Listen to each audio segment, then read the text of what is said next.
Hello everyone, নতুন আরেকটা mini blog নিয়ে চলে এসেছি আমি। তো এই মিনি ব্লগটা হলো এই মাসে যেদিন পূর্ণিমা ছিল সেই দিনের ভিডিও। তো ডেটটা এক্স্যাক্টলি আমার মনে পড়ছে না, কারণ ভিডিওটা অনেক দিন হয়ে গেছে, তো সেই কারণে।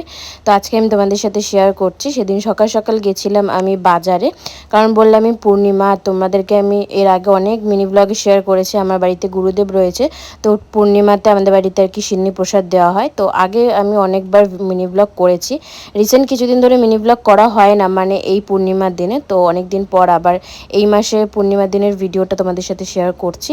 তো সকাল সকাল বেরিয়ে ফল ফুল যা যা যা লাগে আর কি সমস্ত কিছু কিনে বাড়িতে এসে স্নান করে প্রথমে আমার গোপালগুলোকে স্নান করিয়ে দিলাম। তারপর সমস্ত ঠাকুরদের ফুল টুল দিয়ে সাজিয়ে, পুরো সিংহাসন ফুল টুল দিয়ে সাজিয়ে সুন্দর করে সাজিয়ে নিয়েছি। এরপর আমি বসেছি ফল কাটতে। ফলগুলো কেটে নিয়ে তারপর সমস্ত কিছু রেডি করে নিলাম, মানে বাটাতে আর কি সমস্ত কিছু রেডি করে নিলাম, ফল মিষ্টি মিষ্টি দিয়ে।